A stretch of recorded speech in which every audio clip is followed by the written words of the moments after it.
Misi khusus di balik bayangan makhluk misterius. Film dimulai dengan pesawat yang terbang di atas salju. Pesawat itu perlahan menurunkan ketinggian dan ingin mendarat di kawasan Kutub Utara.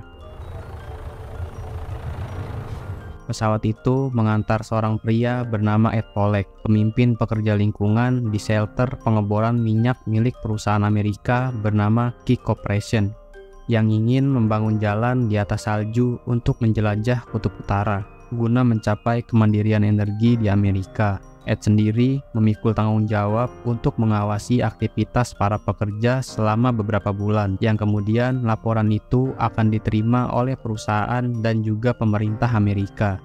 Di dalam shelter, kita akan diperlihatkan dengan beberapa orang. Ada seseorang penjelajah bernama Lee Mintz, ahli komputer bernama Elliot, ahli memasak bernama Dawn, anggota baru bernama Maxwell, ahli geologi bernama Abby, ahli mekanik bernama Matt, dan penjelajah bernama James. Malam itu, mereka semua sengaja keluar bermain lempar bola untuk bersantai, hingga membuat dua orang harus bertabrakan. Dan di sini ada seseorang yang kelihatannya sedang tidak baik-baik saja, yaitu Elliot. Hidungnya tiba-tiba berdarah dan permainan itu dihentikan. Di sisi lain, Maxwell terlihat sedang berdiri di tengah badai salju dan tidak ada yang mengetahui hal itu. Namun anehnya, saat itu Maxwell melihat sekelompok makhluk sedang berlarian. Malam itu, Maxwell tidak sendirian dan ditemani oleh Matt, tapi Matt sibuk bekerja di bengkel. Pagi harinya, Maxwell bersiap menyelesaikan misinya bersama James, yaitu menjelajah. Berbeda dengan James yang sangat mengantuk dan terpaksa mengikuti Maxwell dari belakang, tanpa disadari Ed selama ini mengawasi mereka dari garasi, dan di hari pertama Ed merasa harus bekerja lebih keras lagi. James kemudian menuju ke stasiun pemantau yang cukup jauh dari shelter utama, di mana James sedang melaporkan kondisi dan struktur jalan. Selama ia menulis laporan, tiba-tiba datang burung gagak, dan kemunculan burung gagak itu mengejutkannya. Di sisi lain, Maxwell ingin memberikan laporan terbaik dengan menempuh jarak yang lebih jauh dari James. Namun entah kenapa, saat ini Maxwell terlihat janggal. Gerak-geriknya menunjukkan kegelisahan yang berlebihan. Dan ketika kegelisahan ini menimpa Maxwell, tiba-tiba cuaca menjadi tidak mendukung. James merasakannya juga ketika di pos. Tiba-tiba turun salju disertai angin kencang selama beberapa jam.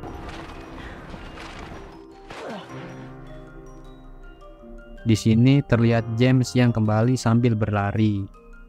Dengan penuh tanda tanya, James heran kenapa Maxwell belum pulang. Ed bersama Abby langsung bertanya kepada James tentang keberadaan Maxwell. Ternyata James tidak berhasil mengejar Maxwell sejak awal keberangkatannya. Lalu Abby dan Lee Mintz segera pergi untuk mencari Maxwell. Kecerobohan James membuat Ed marah, sehingga Matt, Dawn, dan Elliot hanya bisa terdiam mendengarkan ocehan yang diberikan Ed kepada James. Hari mulai gelap, terlihat Abby dan Lee Mintz sudah kembali. Mereka tidak menemukan jejak Maxwell. Namun siapa sangka, saat mereka sedang bersiap untuk mencari lagi, di sini Maxwell tiba-tiba muncul. Seketika tracker Maxwell langsung diambil dan terbaca ia sudah berjalan sejauh 30 mil atau setara 48 km. Maxwell segera diberi makan dan dibiarkan rileks karena wajahnya yang terlihat tegang. Sekarang semua orang tidak ingin mempertanyakan Maxwell. Tak lama Maxwell pergi dari mejanya dan di sini ia terlihat sangat aneh.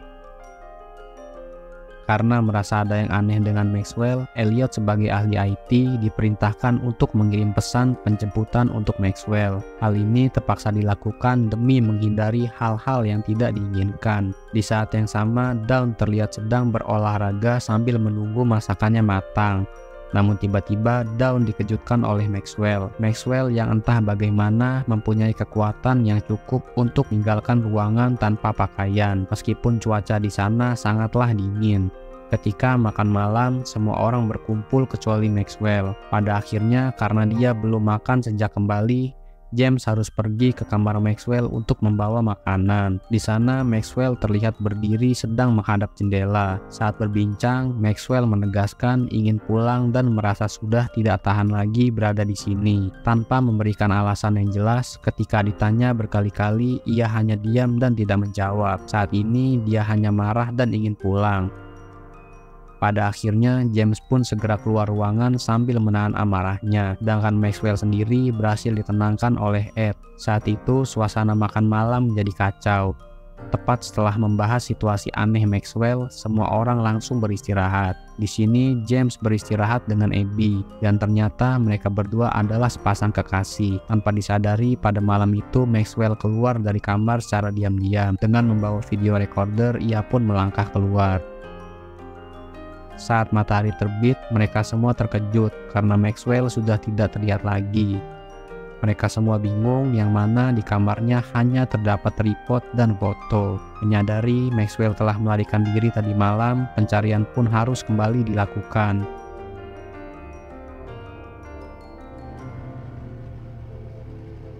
Kali ini, Lee Means dan James yang mencari. Mereka mengikuti jejak Maxwell hingga akhirnya mata mereka tertuju pada sebuah tubuh yang membeku. Dan itu adalah tubuh Maxwell. Maxwell yang tadi malam berjalan keluar tanpa pakaian dan sekarang ia harus tewas dalam keadaan membeku. Yang kemudian tubuh Maxwell dibawa kembali. Sedihnya anggota baru itu harus berakhir dalam keadaan tragis. Sampainya di shelter, Ed dan yang lainnya terkejut. Mereka semua hanya meratapi apa yang dibawa James dan Lee Means. Tentu itu pertanda buruk yang harus diperhatikan. Karena tidak ada tanah di sana, jasad Maxwell hanya ditaruh saja di luar shelter. Tentunya, kondisi salju tidak akan menyebabkan pembusukan, sehingga solusi ini tidak menjadi masalah bagi mereka. Lalu dilihatlah video dokumentasi yang dibuat Maxwell tadi malam. Maxwell berkata ia belakangan ini dibuat gelisah dengan keberadaan makhluk misterius. Maxwell ingin menunjukkan sesuatu, namun anehnya tidak ada yang terekam. Namun di akhir video, Maxwell tiba-tiba diserang oleh makhluk misterius. Setelah rekaman itu, keributan langsung terjadi di antara Elliot dan Ed. Ed masih berkata bahwa semuanya akan baik-baik saja. Sedangkan Elliot merasa gugup dan lukanya kambuh lagi, luka di hidung yang ia alami akibat berbenturan dengan James sebelumnya. Malam itu James keluar sebentar untuk memeriksa keadaan Maxwell. Hingga kini ia sangat kebingungan. Di saat yang sama, Matt tampak sibuk bekerja hingga larut malam. Matt tidak mempunyai waktu untuk beristirahat karena ingin memperbaiki mobil agar bisa digunakan. Saking antusiasnya hingga tangannya terluka. James langsung bergegas menemui Elliot dan menyuruh Elliot untuk mengirim pesan agar regu penjemput bisa didatangkan. Elliot segera melaksanakan perintah tersebut, namun sayangnya sistem tiba-tiba error. James sendiri belum tahu jika ada masalah pada sistem. Ia sibuk meyakinkan Ed untuk mundur dari misi ini. Selain Ed, Abby juga ikut dirayu. Setelah itu Elliot terlihat sedang berbaring di atas kasur. Entah bagaimana Elliot sudah mengeluarkan banyak cairan merah. Jelas saja James langsung syok dan ia segera menyebarkan kabar buruk ini ke semua orang. Dan semua orang berkumpul. Elliot dipastikan meninggal dunia tanpa sebab yang jelas. Kabar buruknya tidak berhenti sampai situ saja. Kedatangan tim penjemput esok hari bukanlah jawaban dalam mengatasi masalah ini. Pria yang membawa pesawat dalam keadaan mabuk alkohol, dan kebenarannya baru diketahui saat pesawat ingin mendarat. Akibatnya, suara pesawat yang mendekat menjadi ancaman bagi mereka semua. Tabrakan tidak dapat dihindari lagi. Dan yang lebih parahnya lagi, pesawat tersebut menyebabkan kerusakan serius pada shelter. 3 awak pesawat itu tidak dapat diselamatkan lagi. Dan sayangnya satu anggota mengalami luka berat dan orang itu adalah Matt. Beruntungnya Matt masih bisa bernapas. Walaupun luka yang ia dapat sangat sulit untuk bertahan. Kedua mobil salju dipastikan rusak total dan ruang gerak di dalam shelter pun semakin terbatas akibat kebakaran. Menghadapi situasi yang semakin buruk ini, masing-masing dari mereka segera memutuskan untuk mencari solusi. Tetap di shelter bukanlah solusi yang tepat. Mau tidak mau, ada di antara mereka yang harus pergi mencari pertolongan. Telah diputuskan, Dawn, Lee Min, dan Abby tetap menunggu, di mana James dan Ed segera berangkat dengan berjalan kaki. Yang anehnya adalah, tepat setelah keduanya pergi, Lee Min hanya tetap berdiam di luar shelter. Selama perjalanan, James dan Ed hanya membawa satu flare yang akan menyala saat mereka mendekati kota. Di sisi lain, Lee Min pergi dan hanya menyisakan sepatunya saja. Saat itulah kejadian aneh kembali terjadi. Entah kenapa jasad Maxwell telah berpindah. Seingat James dan Ed, jasad Maxwell diletakkan di depan shelter. Namun saat ini jasadnya berada jauh beberapa kilometer dari shelter. Misteri yang belum terpecahkan ini membuat James dan Ed harus beristirahat dulu. Cuaca yang terlalu dingin membuat mereka bergegas untuk menghangatkan tubuh mereka.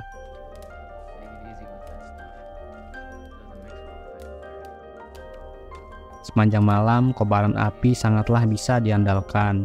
Sebelum mereka melanjutkan lagi perjalanan menuju kota ketika matahari terbit.